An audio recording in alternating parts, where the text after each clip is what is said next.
Okay, and we're back here live on PALS TV, everyone, for another very exciting day.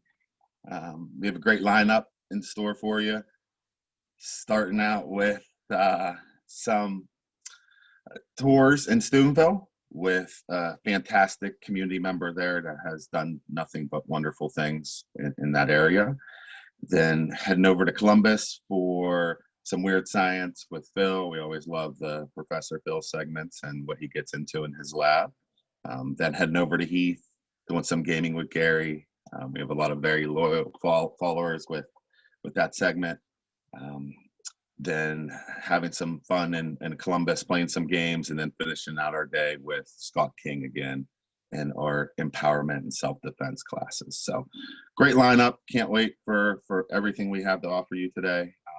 Again, give us your suggestions. If there's things you'd like to see here on PALS TV, there's certain things that interest you, let us know.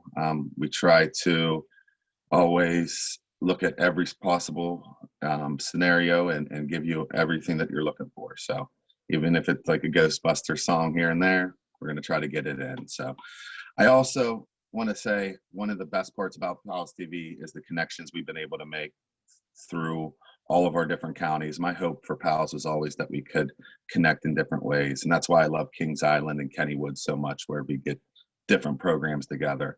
And I think that's what's very special about what we're doing here on PALS TV, where we're connecting across counties. And that's exactly what we're going to do to start today, and head over to Steubenville and join our friends there for a tour of their Nutcracker Museum. They've done some wonderful contributions to the community in Steubenville and have really brought a lot of life, especially over the holiday season, to that area in particular in a very positive way. And I know I've personally been watching what they've been doing throughout the years, and it's nothing but great things. So we're very thankful that they're going to come on here and walk through that process of these Nutcrackers and all the different ones. So really looking forward to it. So truly wonderful people. So live from Steubenville, Ohio, we have Amanda in the tour of a Nutcracker Museum. Thanks, Aaron. Hi, guys. So I'm coming to you from Leonardo's Coffee House, and we are going to meet a couple friends who are going to walk us through how they create the Nutcrackers and just some real interesting stuff. So I'm going to flip you guys forward, and we will meet our friends. There we go. Hey, my name's Therese.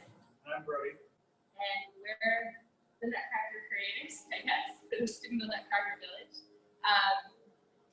For those of you who don't know the history of the Nutcracker Village, we're on our 6th year with it now, right? Yeah, going on 6 years. Yeah. And we started it as a revitalization effort for Steubenville. We saw a lot of the collapse in the economy here, a lack of hope that things would come back. We didn't have a lot of tourists coming through. Kind of saw every year at Christmas time, people would leave the community rather than invite their family and friends to stay. And we wanted to change that. So my family came up with this idea with Jerry Barilla from Fort Steuben as an effort to get people to come together during the Christmas season specifically for a free event. We wanted everyone to be able to join us for this. And we chose Nutcrackers because Steubenville's German. I guess it's hard. I think Jerry thought of the idea when he was digging through an old box of Christmas decorations at the fort, and he pulled out this Nutcracker, kind of like, it's over there. But this is, I'll explain this later, but you know, he pulls out a little Nutcracker toy like this, one that's finished, of course, and he thought, like, we could have something, this could be something nice here in town.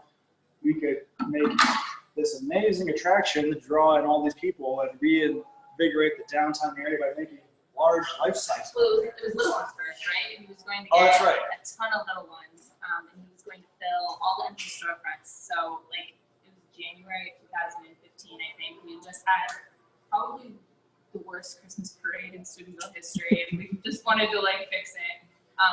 So our goal was to fill all the empty storefronts with little Nutcrackers for the following Christmas, so that after the parade, people would walk around, they would enjoy the downtown, and it also was going to be the theme of the parade that year. So we would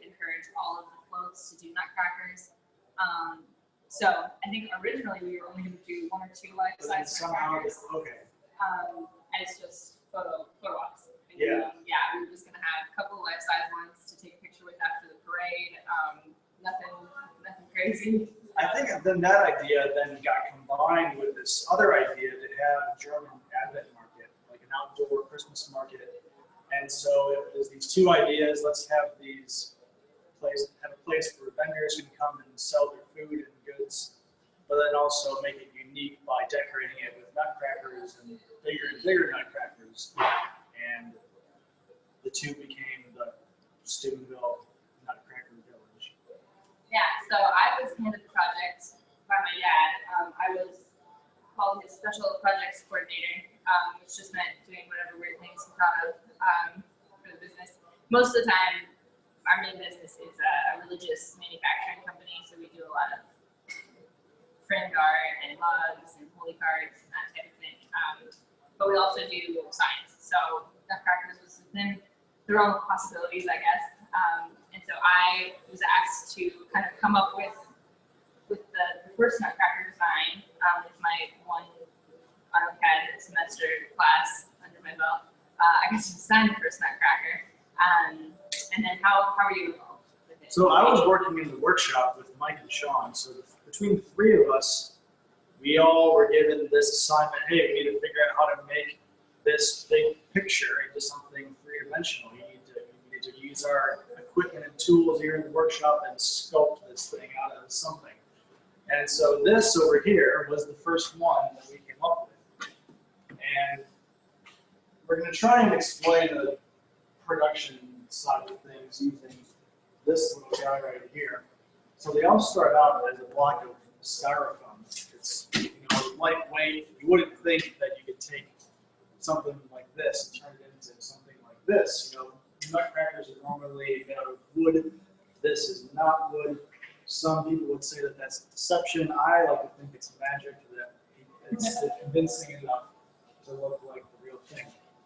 So to make this guy, it involved basically mounting him in one of our machines that spun him like this, while a big drill came over and kind of carved the profile out. And that's more or less what we still do today.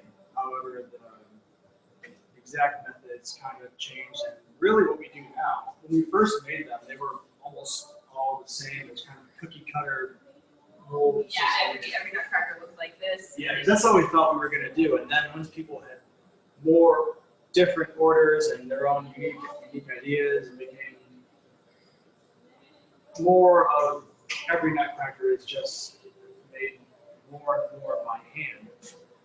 And so that's how we get, even these are a little older, but That would be super elaborate. that's okay.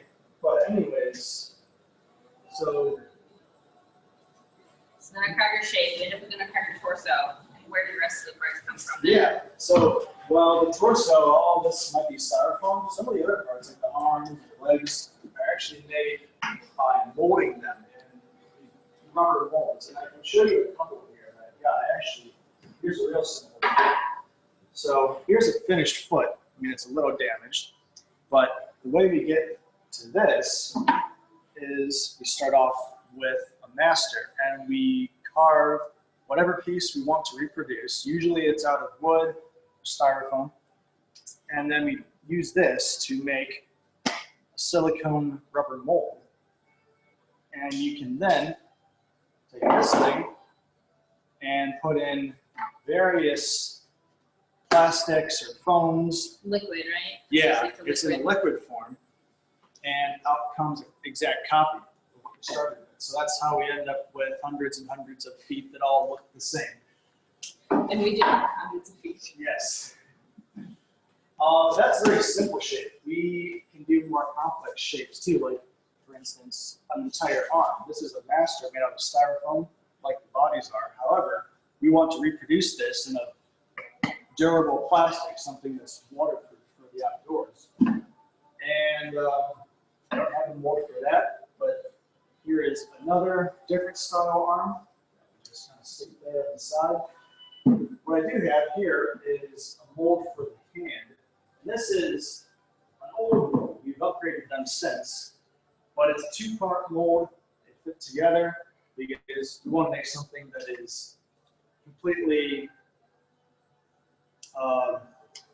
fully encapsulated. It's a solid shape, and that Does this is- rotocast then? Does this spin? it did, and as you can see, we had some problems. So sometimes the best way to do it is not always the easiest, but this is the second generation version of that. And oh yeah, this is, so this used to be set up in a machine that would spin it, but we just didn't get consistent results. What we then did was make another mold that has a hard shell on the outside, and that allows you to use much less rubber. And you have a very thin mold here, but you open it up, and that's actually the outside. Inside here is the hand. So this thing will actually fit inside of here.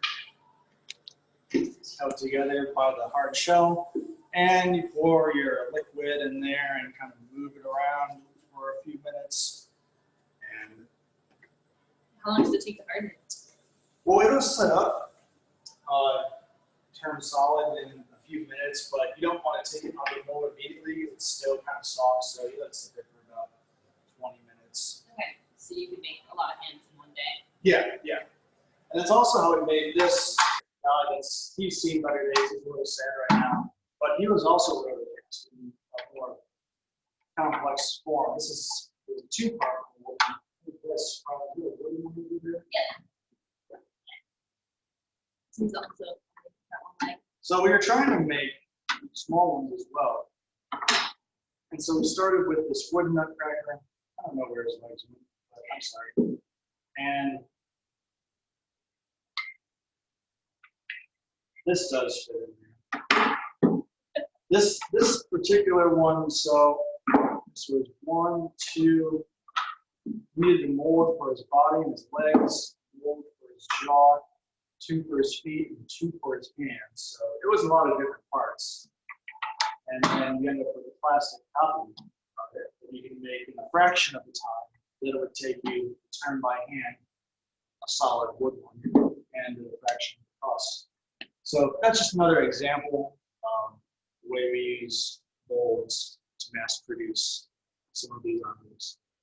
Yeah, so why did you decide life-size nutcrackers? And like, we don't do little ones. Remember why? I think it was just an idea that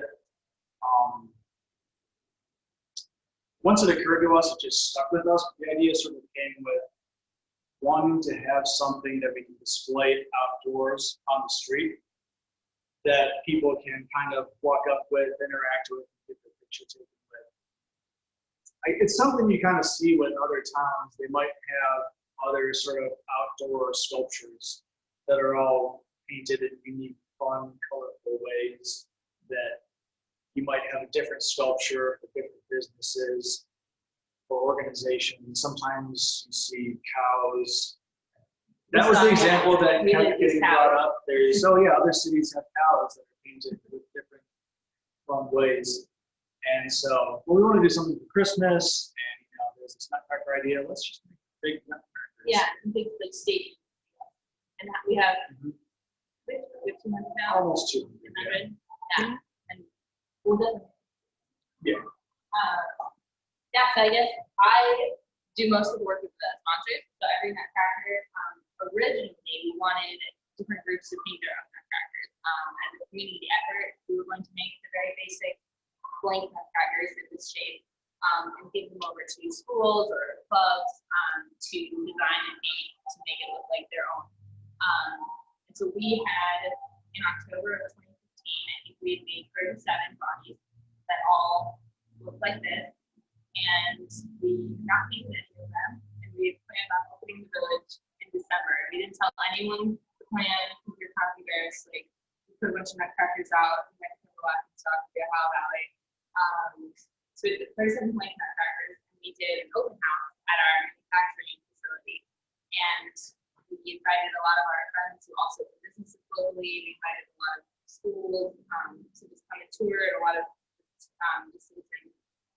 And that night, I was thinking one of them. We finished junior, this guy, and I think I had one other one that I was painting. And people were so thrilled with the idea that they all wanted Nutcrackers. So we actually ended up sponsoring out the first 37 Nutcrackers that night in 2015. And kind of when we started talking to people, a lot of them doubted their artistic ability and wouldn't paint the Nutcrackers themselves. So a lot of them asked us to do work for them. But I began working with them to make sure that the Nutcracker reflected the organization or Disney. So usually, okay, we do drawings with the Nutcracker, or with the sponsors of their Nutcracker.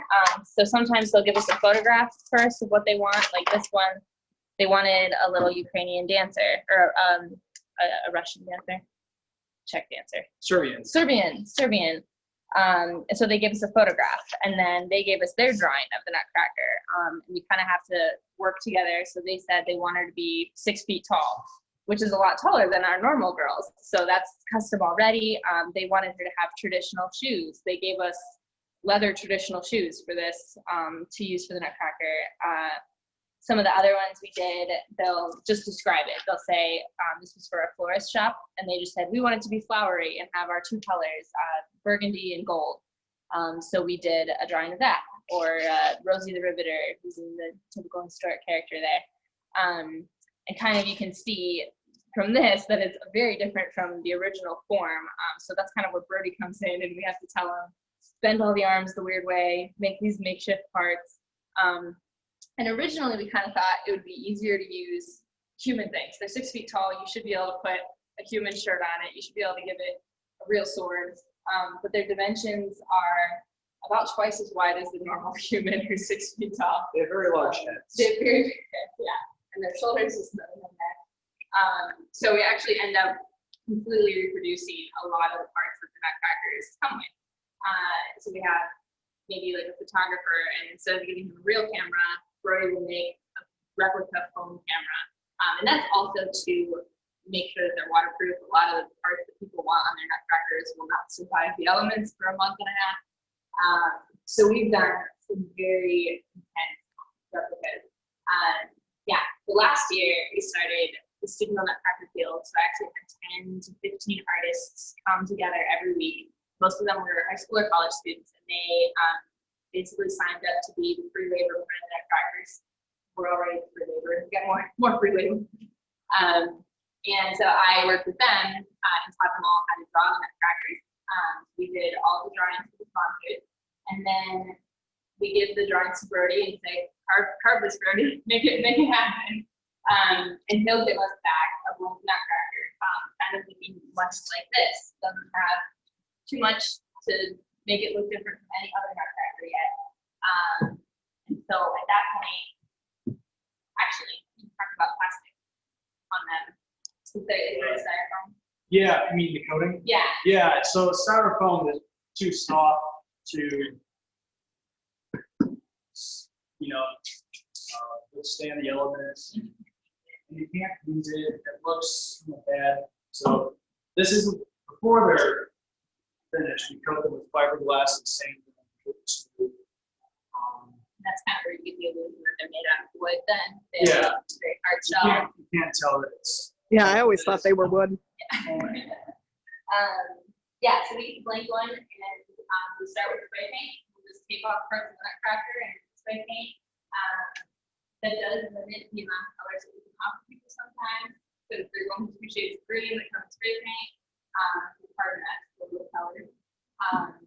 And then we get to do the fun customization, and basically we call it bringing the Nutcracker to life, whatever that might be. Sometimes it means actually sewing down for a Nutcracker.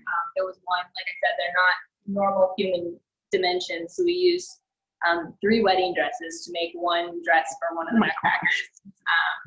And it's, my mom sewed it. She has multiple parts of skirts, multiple bodices sewed together. It's beautiful, but we bring the Nutcrackers to life. We have to add the sparkle. We have to make sure that the whole thing's waterproof, so anything we put on them has to be completely waterproof. We use a lot of tent spray that people might put on their tent before they go camping. But our favorite part is always doing the hair and the face, because that's really what makes every Nutcracker unique. So if you look between these two, this is the first Nutcracker. And we didn't know what we were doing. We didn't know how to make their faces look different at the time. So we had one mustache shape, one eye shape, and someone should stop making faded teeth. So now we actually use stencil. We have about 30 different mustache stencil shapes that we could choose from. And depending on the Nutcracker's heritage, I guess you would say, we choose a different Nutcracker shape or a mustache shape. So we, you know, if we want him to look happier, we'll pick a bigger, happier mustache. If he's sad, we'll flip the mustache over. You'll notice mustaches don't have smiles. They can't smile. So the mustache like actually is their facial expression. And with the girls, we can make the girls pretty. But for the guys, we even have two different shapes of eye. This is a traditional German shape that we use for the more standard looking Nutcrackers. And then these are rounder eyes that we use for something that might be a more modern, like a Dr. Nutcracker. So there's some of the different shapes there. For the hair, we use faux fur, which is more fun to play with than it is to work with. We actually put it on upside down so that it spikes out when we put it on the Nutcrackers. It's called 3-inch pile gorilla fur, and it comes in all sorts of colors. We've even dyed it to match specific red hair shade that an Irish Nutcracker needed. Now, something like the fur, does it hold up to the weather, or is that something you guys have to replace every year? We replace it every couple of years, so a lot of it, I think his has held up for 4 or 5 years now. But this guy, we replaced all of his beard last year and maybe his normal hair too. We actually glue it into spikes, so it ends up being waterproof too. Because when it rains, it falls down. Some of them have glitter in their hair. Yeah, depending on where they get displayed to, kind of changes how long they last. This guy was lucky enough to be inside this year. He's never been outside. And Junior hasn't either, actually. We had since we were learning in the first year, there was some learning curve. Some of the Nutcrackers didn't hold up as well as we wanted them to. Yeah, and then for the girls, we often use wire ribbon so that we can actually curl it for them. And then we'll also use yarn and do like a big ragdoll head for the hair. So that's kind of how the Nutcrackers are made, right? They take a long time to do. If you have a lot to do at once, it feels like it's going faster. But Yeah. typically, Yeah, usually people always ask how long does it take to make one Nutcracker. I have to kind of stop and think because I'm usually working on 4 Nutcrackers at once, and that may take all week to do 4 of them. So I say it's around 10 hours for one. I usually say it takes 2 weeks. Yeah, but I mean that's only for my part. Then after I get to pick the threads, all decorated. I don't know how long that takes. That's not my part. But also, as the years have gone by, every Nutcracker has kind of become more unique, and so we face a lot of different challenges for every Nutcracker we make. And sometimes there's just these small details that take up more time, or their arms have to be posed in a certain way to play an accordion. You also have to figure out how to make an accordion. And so it's a lot of fun though. It's those little things that they make it more special, and they also make it a lot more time consuming. Yeah, we had kind of a fun opportunity last year. So we started these in 2015 here. We have nearly 200 now. And last year, we actually met the mayor of Alpharetta, Georgia, and he kind of had an interesting situation there. Instead of a downtown that had fallen apart with age, they actually torn down their entire downtown and built it. It was so old, so decrepit that they just bulldozed it and rebuilt the downtown. So they had a different problem of they needed people to know there was a new downtown and to come to it. It was a beautiful space. So they actually contacted us to make what we call the Nutcrackers now. Ambassadors. So that's my ambassadors. Yeah. So we made a second set of Nutcrackers to offer to Georgia. And that was the 3rd year in to making fourth year Nutcrackers when we did that. And we had a fun opportunity to recreate the Nutcrackers we made first year and learn and make them a lot better. and we had to ship that collection of Nutcrackers, so we actually learned a different method, I guess I would say. The whole Nutcracker kind of comes apart and goes back together like a puzzle piece. So you can take all the arms out, the leg parts out of some of them, you can take parts of the heads and crowns off, and then you get back to assemble the ball pin. Yeah, one other thing, Nutcrackers don't operate. Well, they could, but like I was saying earlier, these little details take time. And there is one Nutcracker that works. You can, I won't point out exactly which one at the moment, but normally Nutcrackers kind of go like this, right? You pull the lever on the back, right, the jaw goes down. yeah. And it was kind of more just not necessarily like a safety thing, but more like a concern with Nutcracker's integrity. We didn't want too many people coming. it was concerned that people Nutcrackers would like. Yeah. Yeah. Well, I mean, it makes sense. The more you use something, the more likely it is to, you know, break with use. So, and there's obviously a lot of time put into these. Yeah. So that reason, Guinness will recognize our collection. The largest life-size collection.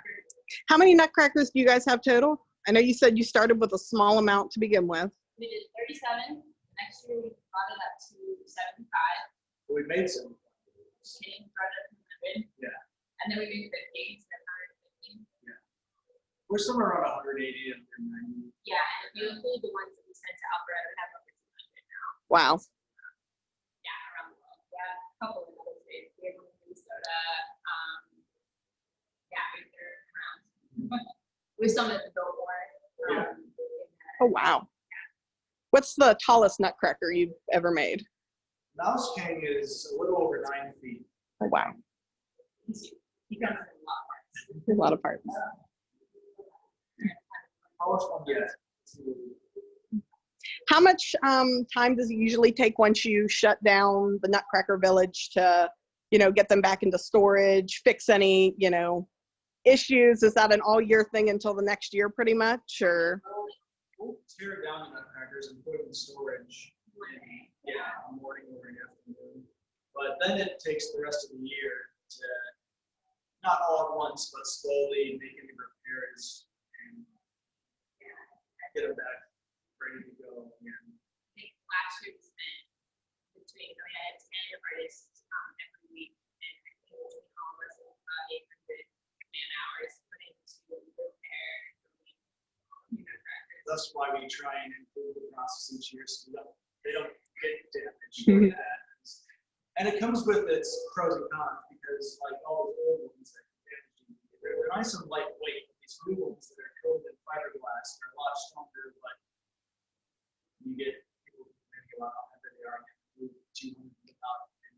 Well, and we're on the second floor of the building right now. Our workshop was the third floor of this building last year, and there's no. So actually, it did take 2 days to move them because the first night we moved them all from the third floor down to the first floor, and then the next morning we moved them out to the fourth. Wow. Yeah, and it's always been part of the magic of the village is that it shows up in one day and it disappears in one day. We tell it what Nutcrackers do. They go to summer retreat. We spot treatments, you know, their hair and facials.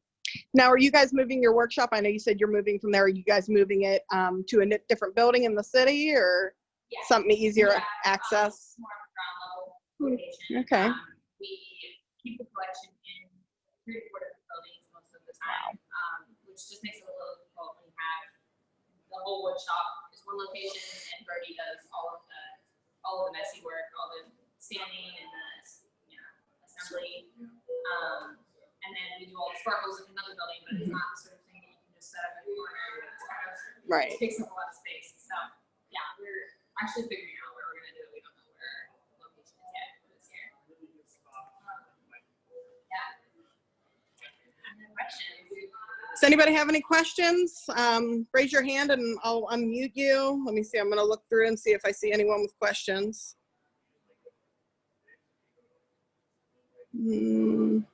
Okay.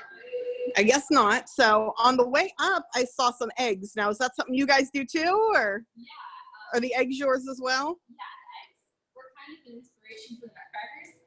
One of the projects that I saw in Ukraine were these giant 3 or 10-foot eggs, and they would have different artists did them for the most part. It was a Fabergé project as well. They did a big egg project.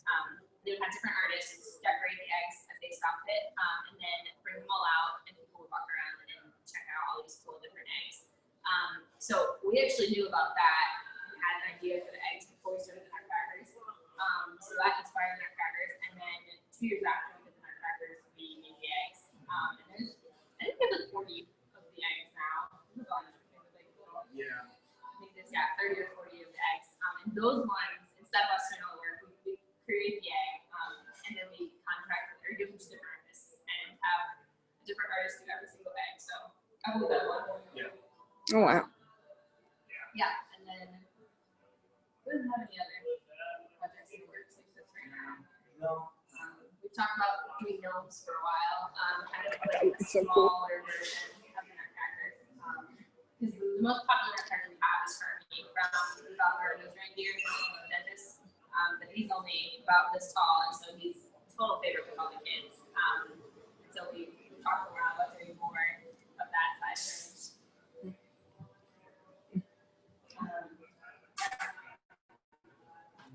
So can we go downstairs and see some of the eggs? You can maybe tell us a little bit about them. Okay.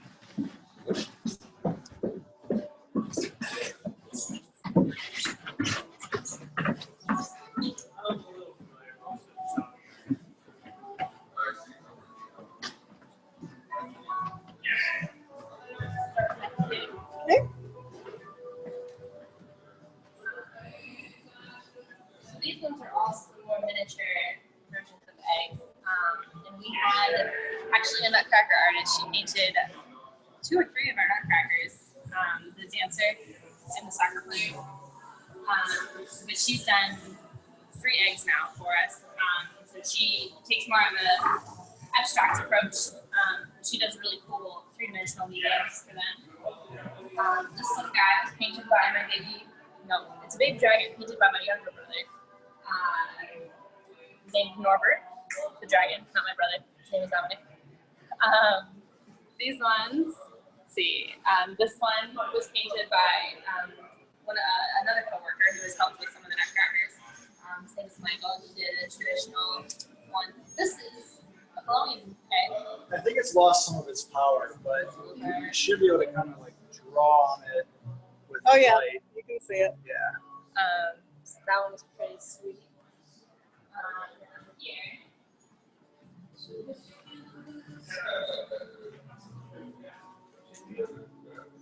So we're a little biased when it comes to the egg painting. Sorry, guys, dropped you. She's excited about the eggs. So there's a family in town, and they've done a lot of eggs for us. The Cirillas, and these 2 belong to them. This one belongs to their family as well. This one she was going to do an Easter parade egg. So you'll see a lot of the 4th Street places on here. But when COVID-19 happened, she decided not to paint the people in the streets for the parade, and instead she did little mice measuring 6 feet and kind of did a tribute to all of the stores on the street that are not able to open right now.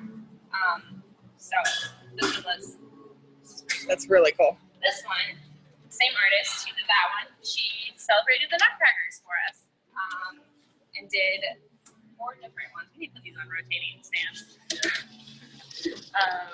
So she did, a bunch of different Easter Nutcracker scenes. Oh. And we usually do a competition every year with the eggs. So this one was the winner, I think 2 years ago. It was the winner egg. This one has seahorses on it of every variety. It was painted by the sister of this artist, and I'm pretty sure this one won one of the years as well. But yeah, we love all of the different types of Nutcrackers, seahorses on there. Let's see what else we had. Oh, I see a Nutcracker hiding over there.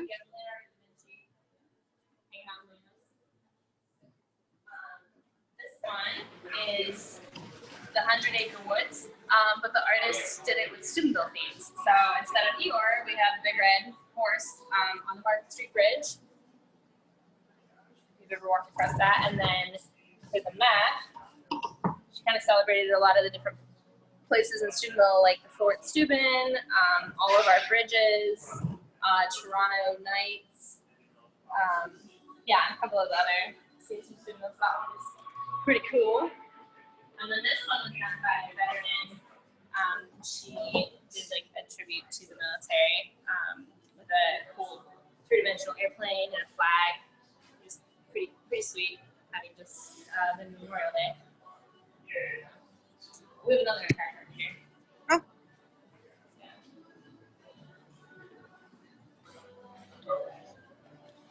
I don't know if Kristen's on here. She's our little steampunk girl, but that looks like a steampunk Nutcracker to me.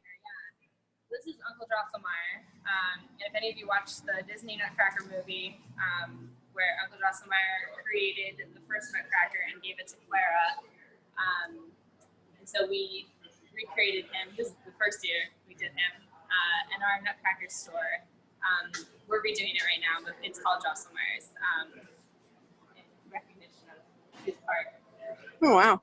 So I see somebody has a hand up. I don't know if he's still in here. Nick, let me see if I can find you if you're still here.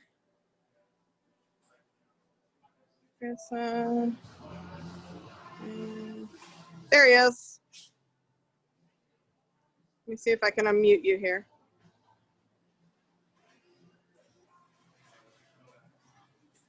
Okay, Nick, it's not going to let me unmute you, so maybe type it in the questions bar if you can, okay?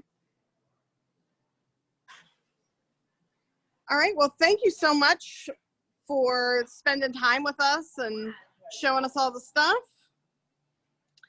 I'm going to flip back around to me here. So if you guys ever get a chance, make sure you guys come to Leonardo's Coffee House in Steubenville. They got a lot of the stuff out here. Maybe you'll catch a glimpse of these guys and you can ask them some questions. And I hope you enjoyed hanging out with us.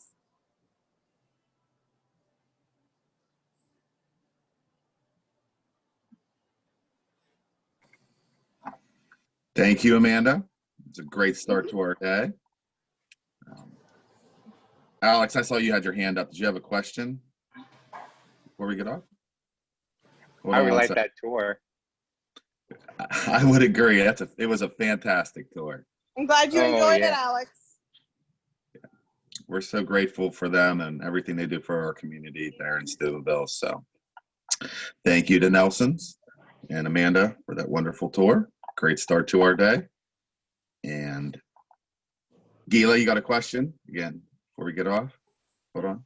Hi, Joni. Hi, I just really wanted to publicly thank you. You guys have rocked it and completely knocked it out of the water. It's really saved us. Gila's like loving doing this, but I can't, from the bottom of my heart, you guys are incredible. Thank you so much.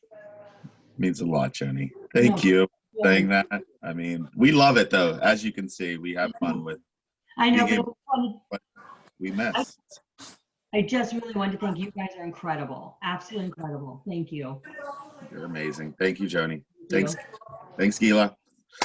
Okay, everyone. Well, that wraps up our first segment here. We couldn't be so fortunate for everyone that joins us here on PALS TV and is a part of this. And thank you again to Nelson's and everything you guys do for the community and for us here at PALS. So hopefully we'll see you again soon and we'll be able to take some tours of the cafe and be back to normal here by Christmas and get the Nutcracker the way that it should be. So thank you again. All right, everyone, taking a short break and coming back to you live from Columbus, Ohio for our next segment. So come back and join us. And see you in about 15 minutes. Thanks again, Amanda and Nelson. Bye.